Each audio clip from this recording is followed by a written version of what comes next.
sebelum saya oper ke Pak Yohanes, mari kita lihat dulu sedikit ya. Kita akan berbicara sedikit mengenai sejarah mata uang. Ya, jadi sebelum kita masuk ke cryptocurrency, sebenarnya sejarah mata uang itu seperti apa dan kenapa cryptocurrency itu dibuat. Ya, mari kita akan lihat sama-sama. Oke. Saya share screen dulu.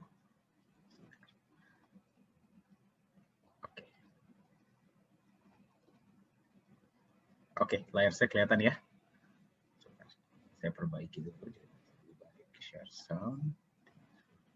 Oke, baik. Kita akan berbicara sedikit mengenai sejarah mata uang. Ya, jadi dari mana sih cryptocurrency itu cryptocurrency itu hadir itu apa alasannya? Kita akan lihat bersama-sama. Ya, jadi Anda mungkin mengetahui ya bahwa pertama kali ya itu transaksi terjadi itu menggunakan barter. Ya. Jadi barter itu ya kegiatan tukar menukar, Anda pasti tahu ya. Jadi kalau misalkan Anda butuh ayam, terus Anda punya sapi, ya bertukar. Seperti itu. Ya, jadi itu benar-benar yang paling awal, paling istilah paling jebot lah. Itu metode transaksi itu adalah dengan menggunakan barter. Nah, apa tantangan barter? Ya fleksibilitas terbatas. Anda setuju ya? Anda belum tentu semua orang yang mempunyai ayam itu butuh sapi dari Anda. Mungkin dia butuhnya kayu atau beras, kan seperti itu. Dan mobilitas terbatas. Anda nggak dengan mudahnya bisa membawa sapi Anda, misalkan mesti bertukarnya berapa puluh kilometer, gitu kan susah. Ya. Jadi mobilitas sangat terbatas. Jadi dibuatlah pada saat itu, uang logam. Ya, jadi uang logam itu pertama kali diprakarsai oleh bangsa Lydia. Ketika itu dibuatnya itu dari dibuatnya dari campuran emas dan perak yang namanya elektrum. Ya. Jadi untuk mendapatkan sebuah barang itu mereka harus menukar dengan uang logam yang sesuai. Jadi kan lebih uniform ya untuk semuanya.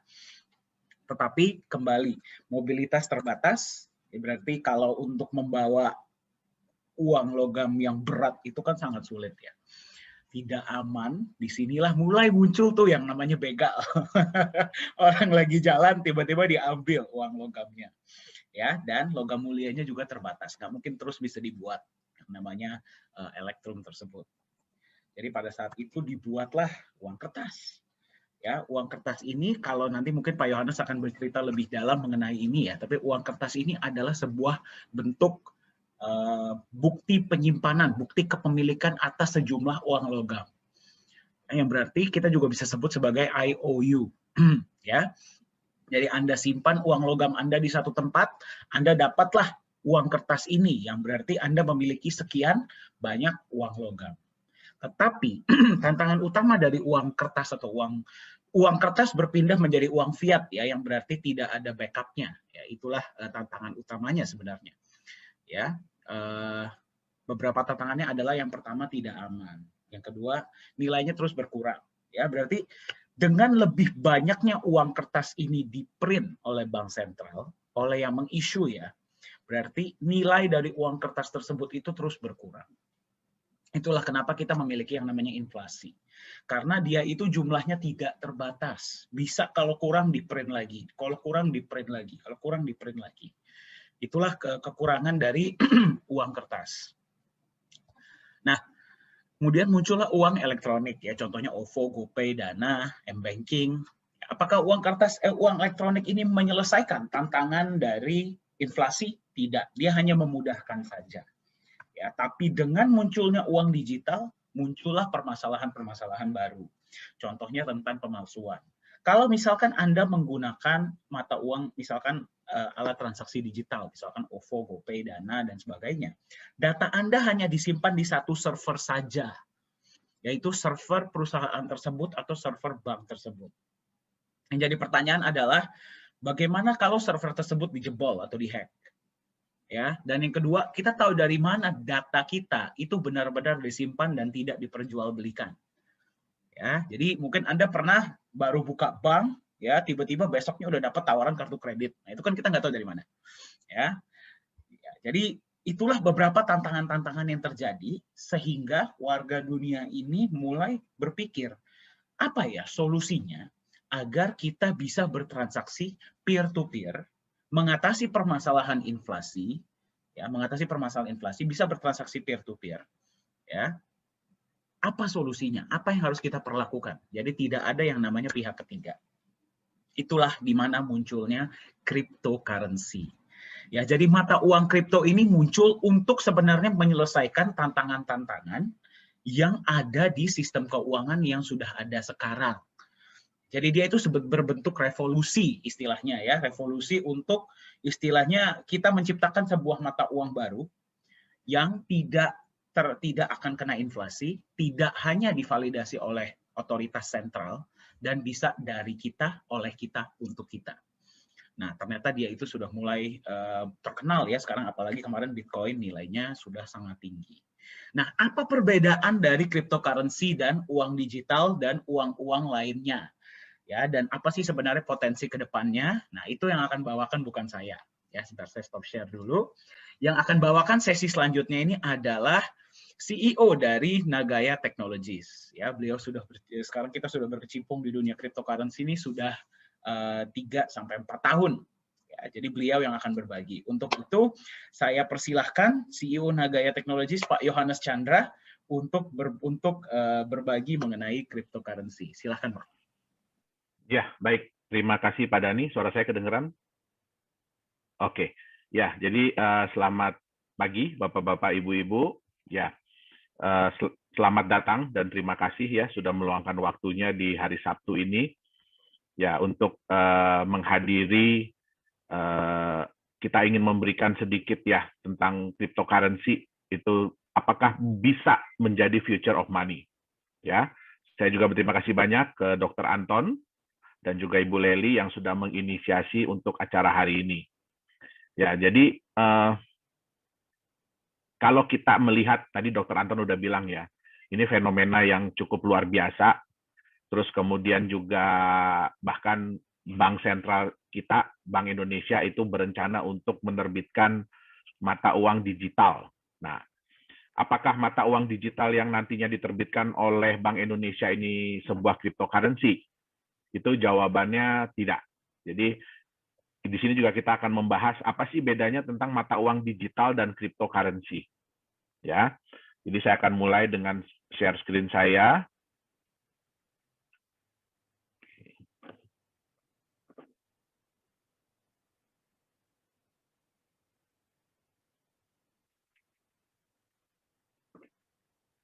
Udah kelihatan Pak Dhani saya punya share screen?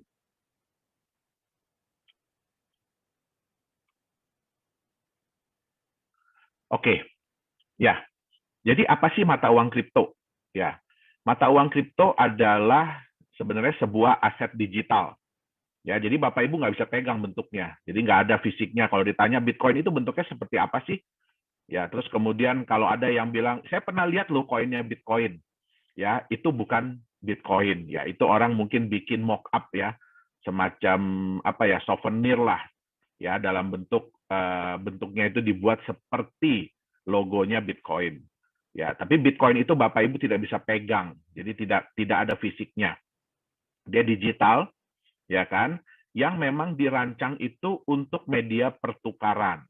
Jadi pada awalnya itu belum dibuat sebagai sebuah mata uang ya, karena gini, konsep mata uang itu baru bisa dibilang mata uang kalau memang ada orang yang mau menerima sebagai alat pembayaran. Ya, nah, jadi pada awalnya itu adalah sebagai media pertukaran. Jadi ya menggunakan kriptografi yang kuat. Ya, terus sistem blockchain dan ledger yang terdistribusi. Nah, ini kita lihat, ini adalah 3 kunci dari sebuah mata uang kripto. Ya, yaitu kriptografi. Kriptografi itu artinya data-data Bapak Ibu itu dienkripsi. Jadi, contoh password ya, kalau Bapak Ibu misalnya passwordnya mau tahu aja deh lo gitu ya. Nah, itu tidak akan muncul mau tahu aja deh lo di dalam sistemnya, tetapi itu berupa angka dan huruf yang di random, diacak ya. Nah, terus kemudian dia menggunakan sistem blockchain. Sistem blockchain ini pun di dunia database itu sebenarnya sudah lama digunakan. Ya, dan ledger terdistribusi untuk mengamankan transaksi keuangan, ya kan, terus untuk mengontrol penciptaan unit tambahan. Jadi mata uang itu yang Bapak Ibu tahu kalau Bitcoin kan pada saat ini kan keluarnya itu 6,25 Bitcoin setiap blok yang terjadi. Ya, jadi itu dikontrol dengan 3 sistem ini. Kemudian untuk memverifikasi aset yang dilakukan, transfer Bitcoin yang dilakukan atau transfer mata uang kripto yang dilakukan itu valid nggak, benar nggak, boleh nggak dilakukan. Ya, nah satu hal yang saya ingin katakan adalah kenapa ya kita di sini tidak membahas hari ini, kita nggak ngebahas nih apa sih itu kriptografi secara detail ya, apa itu sistem blockchain secara detail, ledger distribusi secara detail, nanti Bapak Ibu pasti ngantuk semua ya. Nah, ini 3 hal ini ya. Jadi sebenarnya gini, Bitcoin itu bukan menggunakan teknologi yang wow. Ya, tadi saya lihat di background-nya Dr. Anton itu ada AI ya. Nah, itu adalah teknologi yang wow ya. Tapi apa teknologi yang digunakan oleh Bitcoin? Ya, itu bukan teknologi yang wow, Bapak Ibu. Ya, jadi banyak teknologi-teknologi yang digunakan oleh mata uang kripto itu bukan sesuatu yang luar biasa. Ya. Bahkan kalau kita di dunia programming, ya kan, kita ngelihat sistem yang dipakai sama Bitcoin itu kita cukup amazed. Amazed-nya kenapa? Sesuatu yang sangat simple, sesuatu yang orang tidak pernah duga bahwa ini bisa menjadi hal yang luar biasa. Ya, tetapi yang harus diingat begini, Bitcoin atau seseorang yang namanya Satoshi Nakamoto, dan saya yakin itu bukan orang Jepang, ya, dia berhasil menggabungkan 3 buah konsep, yaitu konsep enkripsi, sistem blockchain, dan ledger yang terdistribusi. Karena dia berhasil menggabungkan 3 konsep ini, sehingga menciptakan sebuah aset yang sangat aman. Ya, secara teknologi ya, sangat aman. Oke. Nah, apa sih karakter utama dari sebuah mata uang kripto? Jadi untuk bisa dinyatakan mata uang itu sebagai mata uang kripto atau aset kripto itu apa? Yang pertama, jumlahnya harus terbatas. Ya, karena memang ini dibuat, jadi karakter ini dibuat untuk melawan mata uang fiat atau mata uang yang dibuat oleh bank sentral. Ya, kemudian diregulasi oleh konsensus. Ya, sehingga apapun yang terjadi di dalam sistemnya itu harus merupakan kesepakatan bersama, keputusan mayoritas. Nah, hebatnya keputusan mayoritas ini dibuat berdasarkan sistem, ya, sistem program. Jadi program, bukan orang. Jadi nggak kayak kita nih, ya, kita lagi ngumpul nih ya, ada 100 orang di dalam Zoom meeting ini, terus kemudian Pak Dhani bertanya, oke, setuju nggak kalau kita begini? Nah, nanti semua orang ngangkat tangan. Ya, nah di sini orangnya tidak perlu hadir, tetapi semuanya sudah diatur oleh sistem. Ya, kemudian trustless. Di mata uang kripto itu tidak ada yang dipercaya. Apa maksud tidak ada yang dipercaya? Ya, kalau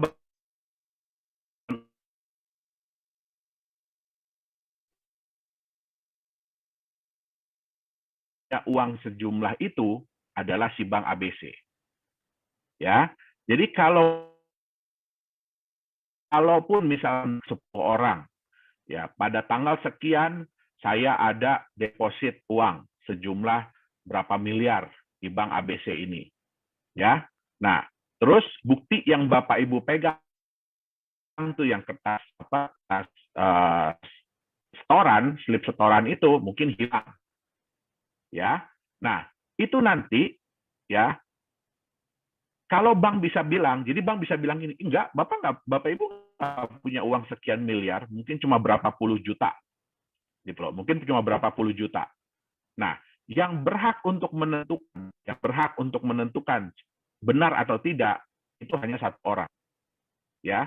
Nah, di mata uang kripto itu tidak bisa terjadi. Jadi di mata uang kripto itu semua orang nggak ada yang saling percaya, ya.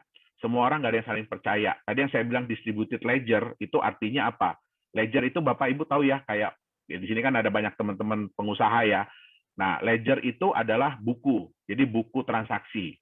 Ya, jadi kita semua itu mencatat transaksi apapun yang terjadi, ya, semua orang pegang buku masing-masing. Jadi pada saat ada suatu transaksi antara si A dengan si B, ya semua orang akan ngecek di buku masing-masing, benar nggak si A itu punya uang sekian? ya.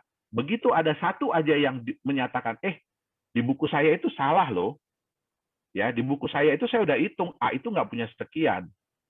Nah, sistem itu akan warning, ya. Jadi dia akan warning, terus dia akan ngasih tahu ke yang lain-lain, ini benar nggak sih si A ini punya dana sekian, sehingga yang lain ikutan ngitung, ya.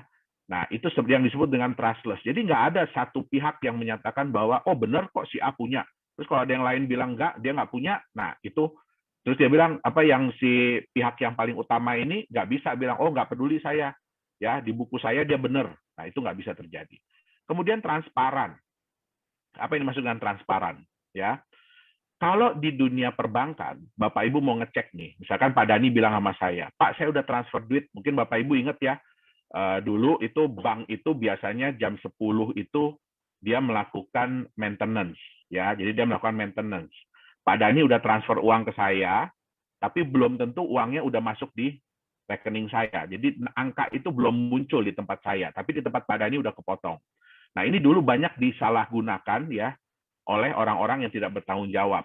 Jadi mereka itu selalu melakukan transfer itu malam-malam. Ya, terus mereka akan bilang, oh saya udah transfer, ya kan? Tapi di bank saya belum muncul nih. Nah, akhirnya gimana? Mau nelpon ke bank juga nggak bisa, karena di data bank itu juga kalau dia lagi maintenance nggak akan muncul di CS, di customer service itu nggak akan muncul. Ya, nah sehingga terjadilah yang namanya penipuan. Ya, udah barangnya kirim pesan. Ya, nah dunia mata uang kripto semua ini transparan. Bapak Ibu bisa lihat ya, itu namanya Explorer. Jadi Bapak Ibu bisa cek kalau ada Pak Dani misalkan bilang sama saya, ya, saya udah transfer Pak ke Bapak. Oke. Nah, ke saya gitu ya, Pak Dani udah transfer ke saya.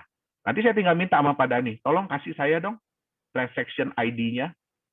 Nah, saya tinggal masukin di blok Explorer itu transaction ID, saya bisa cek bener nggak Pak Dani ada kirim ke alamat yang saya kasih, ya, ke nomor rekening yang saya kasih. Nah, jadi nggak perlu lagi telepon-telepon ke bank segala macam. Ya, transparan, tapi rahasia. Nah, gimana caranya sesuatu yang transparan tapi rahasia? Ya, nah di dunia cryptocurrency, di dunia mata uang kripto, ya, orang itu dikenal dengan yang namanya wallet address. Jadi alamat wallet, alamat dompet. Nah, ini bentuknya adalah kombinasi antara angka dengan huruf yang panjang sekali. Ya, sehingga siapa yang bisa mengetahui? Ada nih, semua orang bisa tahu, oh ada transferan dari si alamat wallet A ke alamat wallet B. Tapi sejauh itu aja mereka bisa tahu. Mereka nggak bisa tahu siapakah si A, siapakah si B. Yang tahu hanya si A dan si B. Nah, itu dia. Jadi walaupun transparan tapi rahasia. Kemudian sulit dimanipulasi. Kenapa saya bilang sulit dimanipulasi? Bukan tidak bisa ya, tapi sangat sulit dimanipulasi. Kenapa? Karena setiap orang itu memegang buku besar, buku transaksi itu setiap orang pegang. Jadi kalau mau dimanipulasi, bayangkan ya, kalau data itu hanya ada di 1-2 server, oke lah, hacker tinggal masuk, rubah datanya di 1-2 server, ganti semua itu angkanya. Tapi bagaimana caranya merubah ya dalam waktu yang sangat cepat, oke, data di ribuan atau ratusan ribu. Ya, sekarang ini pemegang data wallet di Bitcoin ya itu sudah hampir 1 juta wallet. Jadi udah hampir 1 juta komputer yang memegang data transaksi Bitcoin. Ya, jadi Bapak Ibu bisa bayangkan bagaimana hacker itu mau ngerubah data, ya, dia harus ngerubah data di berapa? 501 ribu komputer dalam waktu yang sangat cepat. Nah, itu sangat sulit untuk dilakukan. Kemudian ya sudah pasti ya harus mudah dipindah ya.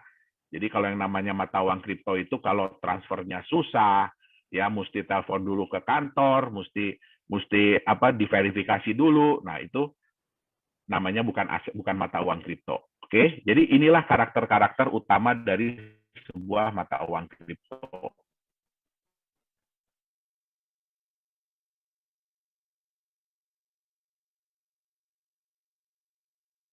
Sudah memulai ya digital money-nya. Nah, apa bedanya antara mata uang kripto dengan digital money? Oke. Yang pertama adalah Mata uang kripto itu adalah sebuah mata uang independen. Jadi kalau ditanya Bitcoin itu dibuat oleh siapa, itu nggak ada yang bisa jawab. Ya, dia terkait dengan mata uang apa, itu tidak ada jawabannya. Oke, jadi dia mata uang independen. Digital money itu berdasarkan mata uang fiat. Ya, contoh apa sih digital money? Digital money pertama yang pernah hadir itu adalah ATM. Ya, Bapak Ibu kan pasti hampir semua orang di sini pasti pegang ATM ya. Nah, itu adalah digital money yang pertama kali dibuat. Kemudian muncullah kartu kredit, ya. Kemudian muncullah payment gateway, ya. Sekarang ada digital wallet. Bapak Ibu mungkin tahu yang terkenal tuh GoPay, ya kan, Dana, OVO, ya kan. Nah, itu semua adalah digital money. Jadi mereka terkait dengan mata uang fiat, ya. Itu sebabnya mereka tidak bisa dipakai di negara lain. Jadi Bapak Ibu nggak bisa ya punya OVO atau punya Dana atau punya GoPay terus pergi ke Singapura pengen bayar pakai itu, nggak bisa. Ya, karena mereka itu terkait dengan mata uang lokal. Oke. Nah, mata uang kripto itu ya sayangnya sampai saat ini tuh tidak diregulasi. Ya, jadi tidak ada yang meregulasi mata uang kripto. Ya, kalau mata uang digital money itu diregulasi oleh otoritas yang berwenang. Ya, contohnya untuk GoPay, Dana, OVO, ya itu diregulasi oleh Bank Indonesia, Bank Sentral. Oke. Nah, kalau mata uang kripto itu verifikasinya terdistribusi yang saya tadi bilang. Ya, kalau di digital money verifikasinya sentral. Sentral itu maksudnya gimana? Waktu Bapak Ibu mau bayar pakai GoPay, siapa yang menyatakan Bapak Ibu berhak untuk membayar sejumlah sekian? Yaitu pihak GoPay-nya.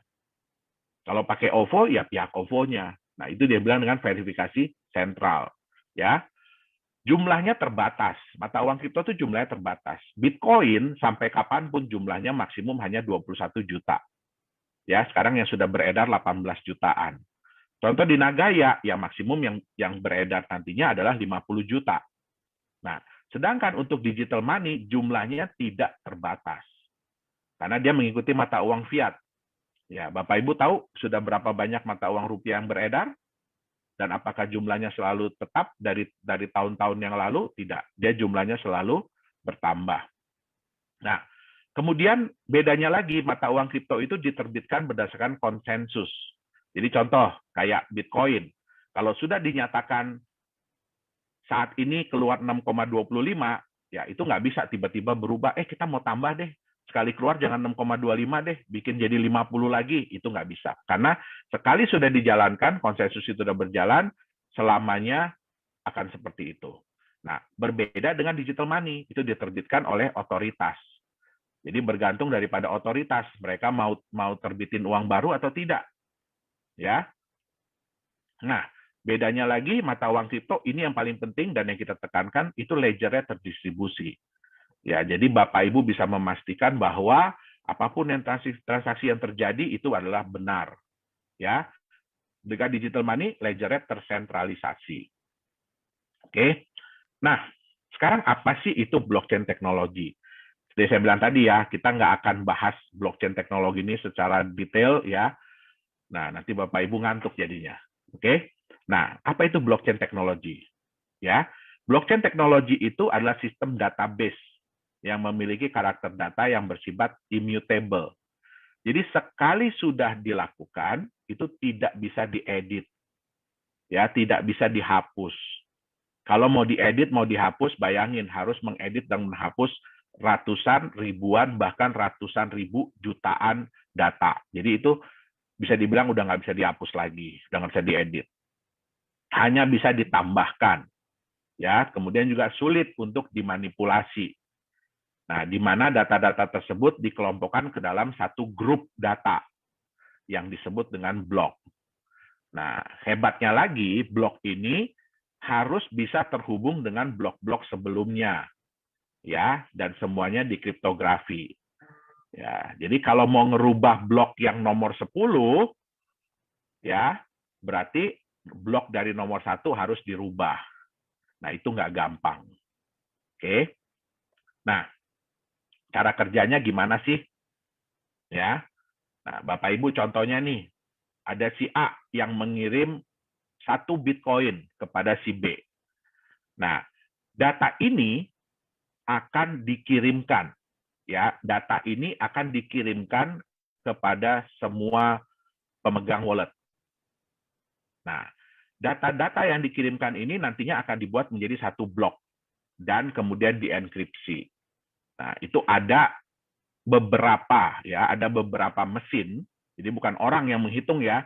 Jadi jangan dibayangin di blockchain itu ada adminnya. Jadi ada yang ngitung, ya, pakai kalkulator gitu. Oh, ini benar nggak nih? Benar nggak? Pakai Excel gitu, nggak ada, ya. Jadi di sini, ya, semua semua perhitungan itu dilakukan oleh mesin. Itu yang disebut dengan mining, ya. Nah, sebenarnya saya juga nggak setuju, ya, kalau Bitcoin atau cryptocurrency ini dibilang mining. Itu hanya sebuah anggapan, ya, sebuah anggapan seolah-olah untuk menunjukkan bahwa mata uang kripto itu setara dengan emas, ya, setara dengan emas. Nah, itu saya sangat nggak setuju. Karena saya tahu, ya, susahnya, beratnya, capeknya nambang beneran, ya, nambang beneran dibanding dengan menambang Bitcoin. Ya, saya juga menambang Bitcoin dari tahun 2011. Oke. Nah, setelah ini kemudian, ya, transaksi ini dinyatakan benar oleh miners, oleh orang-orang mesin-mesin yang memining, ya, kemudian juga disetujui oleh orang-orang yang megang ledger, yang memegang data, baru kemudian blok yang disetujui ini akan ditambahkan kepada blok-blok yang sudah ada sebelumnya. Sehingga itulah yang disebut dengan blok itu terverified. Ya, jadi sistemnya seperti itu. Oke. Sebenarnya blockchain ini peluangnya di mana aja sih? Tadi ingat, ya. Jadi di blockchain ini salah satu kata kuncinya adalah data itu tidak bisa dipalsukan. Data itu tidak bisa diedit, ya. Data itu tidak bisa ada double. Jadi tidak bisa ada ganda. Nah, sebenarnya ini bisa dipakai di mana? Transparan dan rahasia. Ya, kita tahu, ya, kan kalau kita suka ikut pemilu, ya. Nah, itu kan transparan tapi rahasia. Nah, jadi blockchain ini sebenarnya bisa juga dipakai untuk berbagai industri. Contohnya pemilihan umum, ya. Terus kemudian sertifikat. Kita tahu, ya, sering terjadi, ya. Oh, sertifikat tanah itu bodong atau double, ya kan. Nah, kemudian juga hak kekayaan intelektual, dan yang paling sering digunakan adalah untuk membuat sebuah aset digital atau mata uang digital, ya. Nah, siapa sih yang mencetuskan, ya, konsep mata uang kripto ini? Nah, itulah yang disebut dengan diberi nama Bitcoin oleh seseorang yang disebut Satoshi Nakamoto. Tapi saya bisa jamin, ya, itu bukan satu orang, dan dia bukan orang Jepang, dan itu bukan nama dia, ya. Nah, satu hal tadi yang saya bilang yang hebat dari Bitcoin ini, dari si Satoshi ini adalah dia berhasil menggabungkan 3 komponen utama: kriptografi, ledger dan terdistribusi, dan teknologi blockchain. Nah, gabungan ketiga komponen ini, ya, memungkinkan Bitcoin bisa melaksanakan fungsi peer-to-peer, jadi transfer secara desentralisasi dan tidak dapat dipalsukan. Oke. Kenapa Bitcoin muncul? Ya, Bitcoin muncul ini sebenarnya adalah sebuah revolusi, ya, dari ketidakpercayaan masyarakat dunia terhadap bank sentral. Ya, contoh kepercayaan itu apa? Bapak Ibu, ada yang bisa tahu, mungkin bisa chat, ya, di sini, ya. Ada yang bisa chat di sini. Sebenarnya uang yang Bapak Ibu pegang, selain daripada yang selama ini kita pelajari, ya, itu kan sebagai alat tukar yang sah, ya. Ada yang tahu nggak sih itu sebenarnya apa? Uang yang Bapak Ibu pegang itu sebenarnya apa? Mungkin bisa dibagi di chat.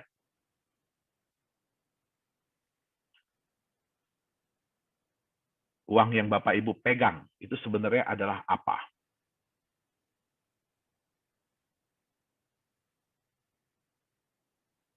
Mungkin Pak Dani udah ada belum Pak yang ngechat Pak? Di sini saya nggak. Oh, nggak bisa chat Pak Dani. Surat hutang pemerintah. Oh, udah ada yang muncul ya. IOU, pemerintah, pinjaman, kertas yang tidak ada nilainya. Ya, betul. Syarat pembayaran, ya. Ya, jadi benar itu yang dibilang hutang. Ya, jadi sebenarnya uang, ya uang yang Bapak Ibu pegang itu adalah surat hutang. Ya, pertanyaannya adalah siapa yang berhutang? Ya, yang berhutang itu adalah orang yang bikin pastinya. Ya, jadi siapa yang menciptakan uang itu? Jadi seolah-olah kayak begini, ya, saya berhutang kepada Pak Dani. Terus kemudian saya bilang, Pak Dani, ini saya bayar pakai kertas ya. Di sini saya tulis, saya berhutang sama Pak Dani 100.000. Kemudian saya kasihkan ke Pak Dani. Ya, nanti dari uang ini Pak Dani mau bayar orang nih. Ini saya pegang surat hutang dari Pak Yohanes. Ya, nilainya 100.000.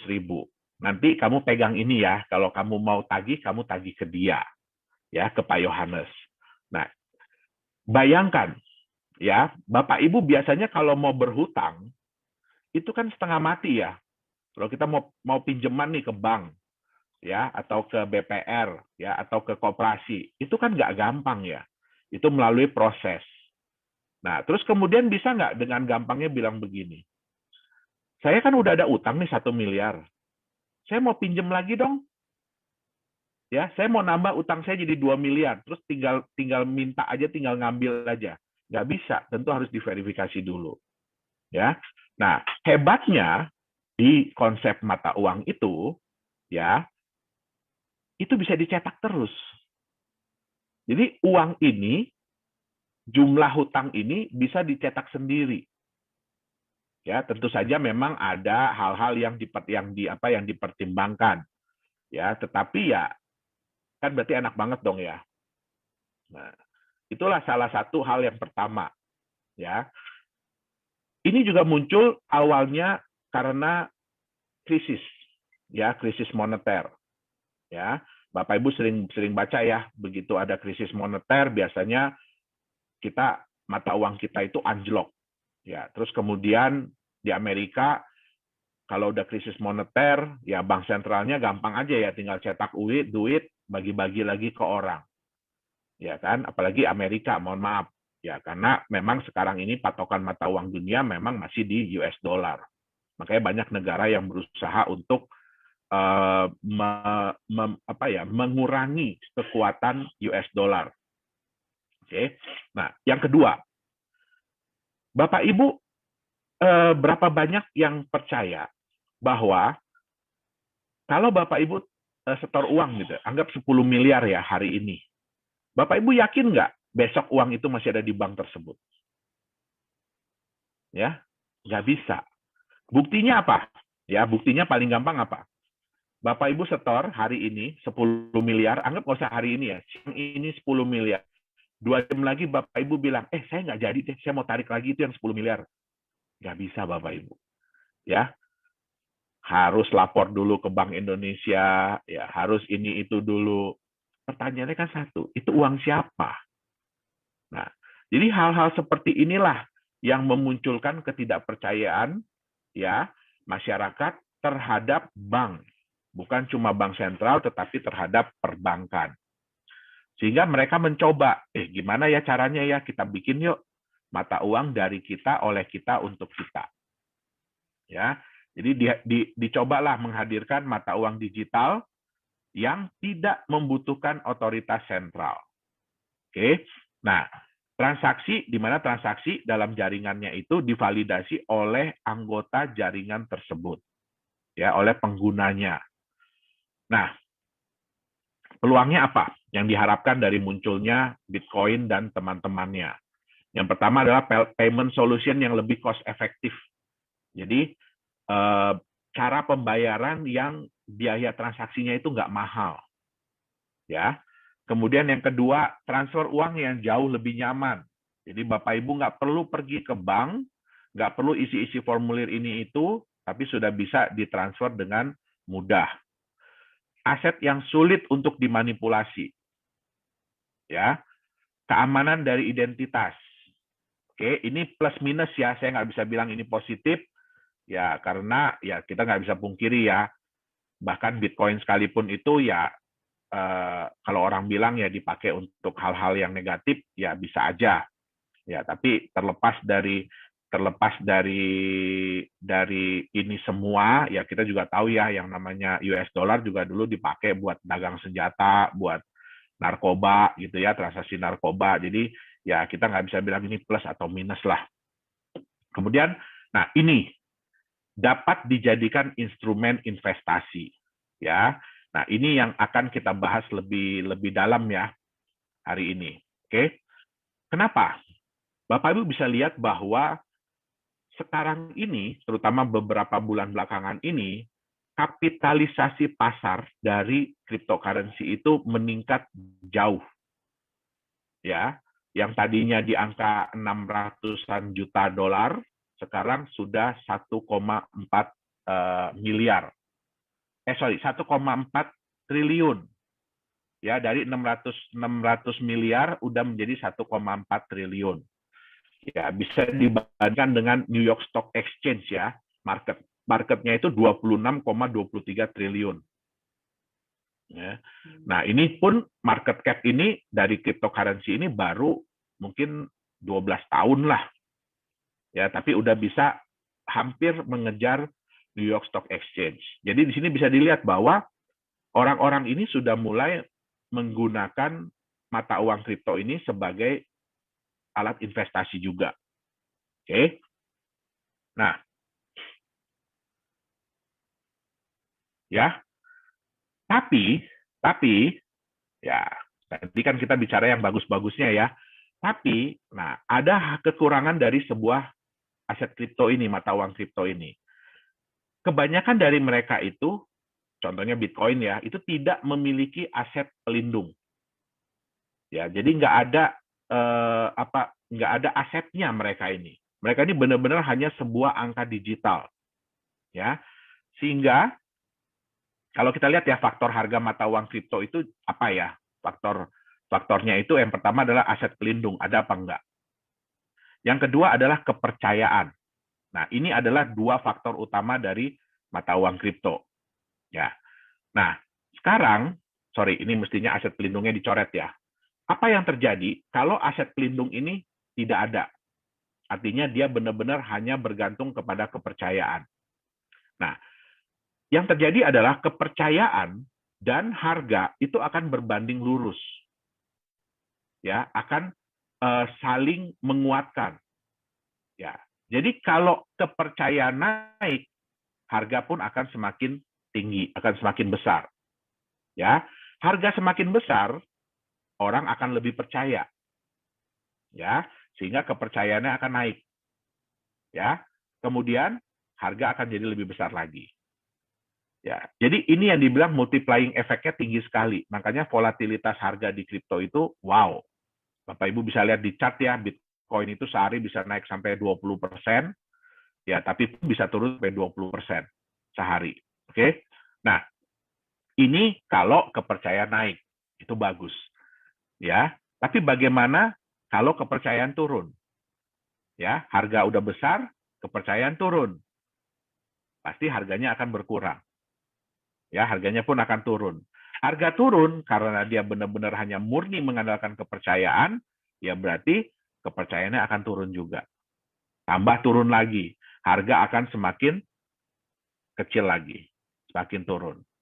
Nah, inilah resiko yang ada di mata uang kripto. Ya, di aset kripto. Nah, apa contohnya? Bapak Ibu, kenal nggak orang ini siapa nih? Ya, ini lagi naik daun banget nih. Ya, nah ini Elon Musk. Ya, dia kalau sekarang bukan CEO Tesla ya, dia Vice CEO. Jadi dia adalah Vice CEO dari Tesla. Ya, apa yang baru-baru ini dia lakukan di dunia mata uang kripto? Ya, nah Bapak Ibu mungkin dengar ya, wah kemarin itu dalam satu hari Bitcoin itu naik hampir $20.000 ya dalam satu hari, naik hampir $20.000 ya. Nah, siapa yang melakukan? Orang ini. Nah, banyak yang seneng, Bitcoin naik sampai $20.000 ya. Bagi kami ya yang penggiat di mata uang kripto, ini sebenarnya adalah nilai negatif. Kenapa? Kejadian kemarin ini menunjukkan bahwa mata uang kripto ini masih fragile, jadi masih rapuh, ya, belum bisa dibilang sebagai aset yang kuat, belum bisa dibilang sebagai aset yang mature, yang dewasa, ya. Apa yang terjadi kemarin? Ya, ini kalau mungkin Bapak Ibu belum kepikiran apa sih strategi yang dilakukan oleh yang namanya Elon Musk ini.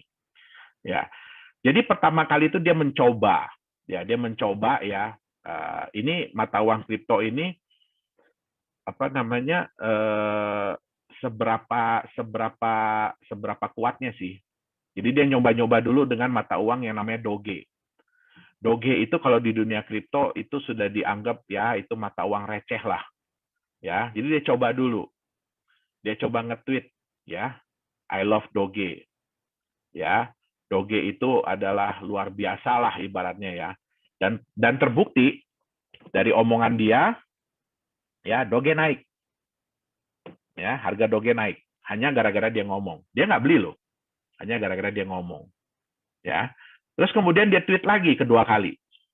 Di Doge juga. Harganya naik. Ya. Dia coba lagi di beberapa mata uang kripto, harganya naik.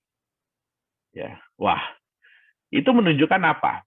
Ya, bahwa dengan omongan orang terkenal, ya, harga itu bisa diatur.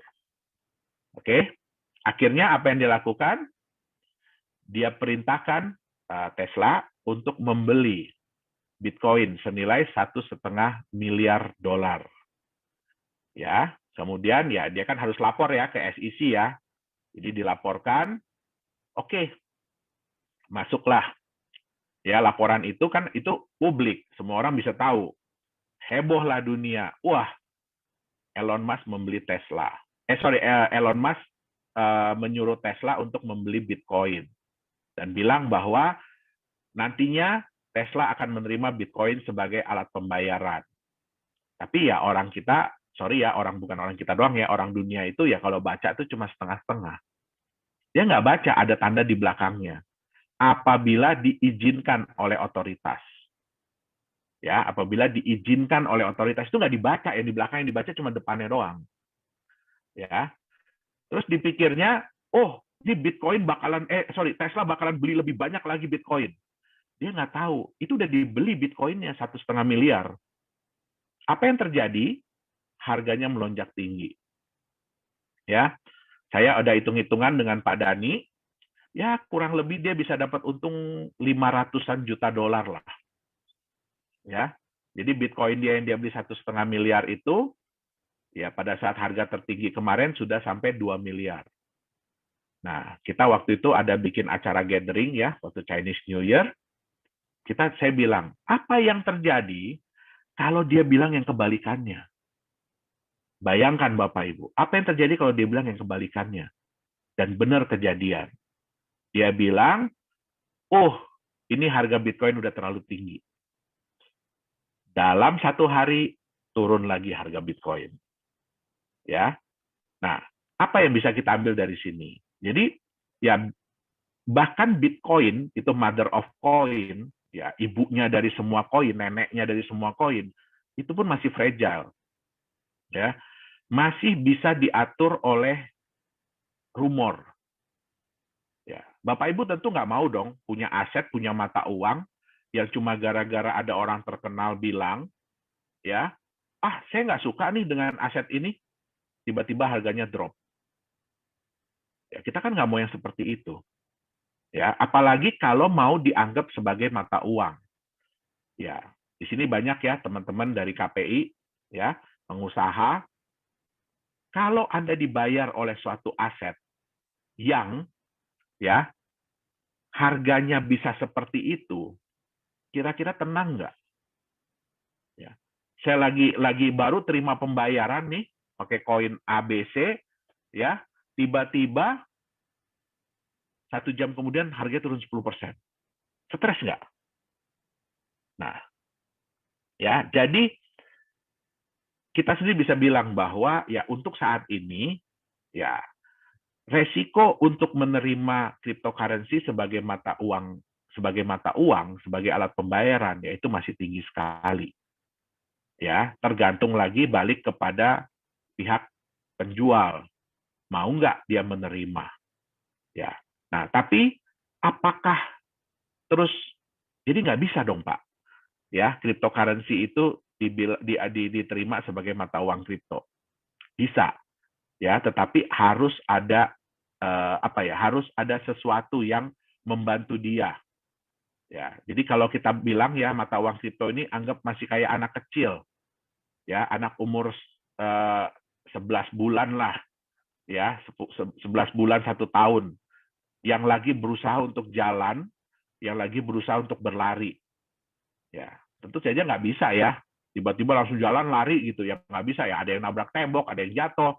Nah, sehingga perlu sesuatu untuk membimbing dia, untuk menjaga dia. Ya, nah, saya sampai lupa, gara-gara ngebahas orang ini saya sampai lupa, ini chartnya. Ya, ini chartnya. Ya, jadi Bapak Ibu bisa lihat ya, di titik ini, ya Tesla menyatakan bahwa dia membeli 1,5 miliar Bitcoin.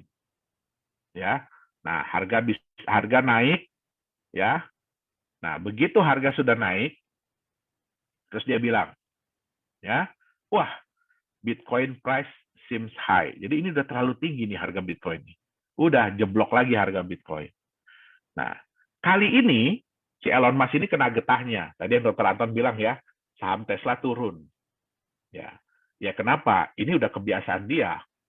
Ya, sebenarnya nggak boleh aset sebuah perusahaan, apalagi kas ya, uang kas dan setara kas, itu dengan gampangnya CEO bilang, wah udah kita pindahin aja ke Bitcoin.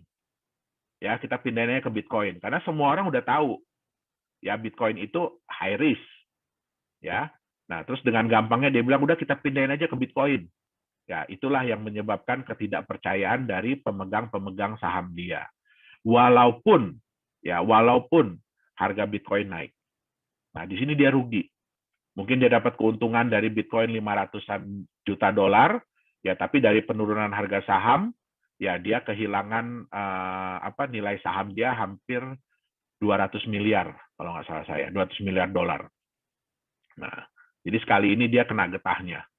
Ya, makanya juga CEO Microsoft bilang, ya, kalau Anda tidak sekaya Elon Musk, jangan deh bermain di Bitcoin. Ya, kenapa? Bitcoin ini, jujur, Bitcoin ini sudah dianggap bukan lagi sebagai mata uang sebenarnya, tetapi sudah dianggap sebagai gambling atau judi. Ya, kenapa? Ya karena volatilitasnya tinggi, kemudian terlalu terkait dengan rumor, ya. Nah, itu yang menyebabkan banyak ahli-ahli yang menyatakan bahwa ini bukan lagi mata uang kripto, konsepnya udah beralih jauh. Ya, ini udah dianggap gambling, ya. Oke. Nah, saya bilang tadi ya, jadi banyak orang yang mengklaim bahwa oh Bitcoin itu emas, Bitcoin itu sama dengan emas. Ya, tapi kita lihat dulu volatilitas antara Bitcoin dengan emas. Ya, ini Bitcoin chart. Ya, Bapak Ibu bisa lihat ya, itu sekali naiknya bisa wow, sekali turunnya bisa wow. Ya, nah ini dengan emas. Kalau kita lihat di jangka panjang, memang emas emas memang ada naik turunnya. Tapi kalau kita lihat grafik secara jangka panjang, ya emas itu relatif naik. Itu dia. Oke. Nah, kita bicara Bitcoin ya. Bitcoin ini yang sukses lah ya, kita bicara ya. Tapi ya kesuksesan dia itu juga bukan dalam waktu yang singkat. Ya. Tapi butuh waktu. Bitcoin itu baru mendapatkan pengakuan itu di tahun ke-6, tahun ke-7. ya, baru kemudian berkembang pesat. Bahkan di tahun 2018 dia sempat drop jauh sekali, sampai tingkat kepercayaan orang itu ya bisa dibilang rendah banget lah. Nah, sayangnya ya banyak sekali pengikutnya. Ini Bapak Ibu bisa lihat ya di coinmarketcap.com, hari ini aja cryptocurrency, mata uang kripto yang muncul itu sudah mencapai 8.697.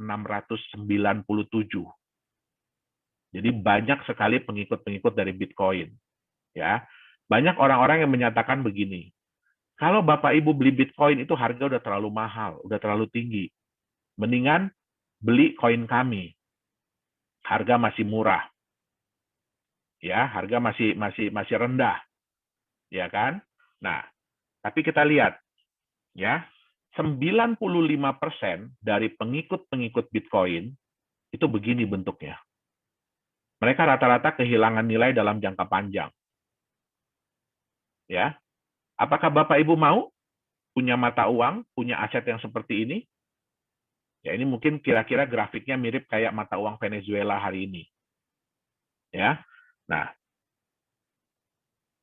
jadi banyak sekali yang seperti ini. Oke. Nah, biasanya ya mereka itu menawarkan mata uangnya itu dengan cara ICO yang disebut dengan Initial Coin Offering. Ya kan? Yang ini merupakan sebenarnya adalah penggalangan dana, di mana startup ya, jadi biasanya perusahaan-perusahaan baru mengeluarkan koin mereka sendiri untuk ditukarkan dengan mata uang fiat atau koin-koin lain yang sudah lebih established, yang udah lebih jadi lah, udah ada marketnya. Oke, nah sayangnya ya ini juga harus hati-hati ya. Sayangnya banyak koin-koin ini yang akhirnya berujung scam. Ya, ini bisa kita lihat ya.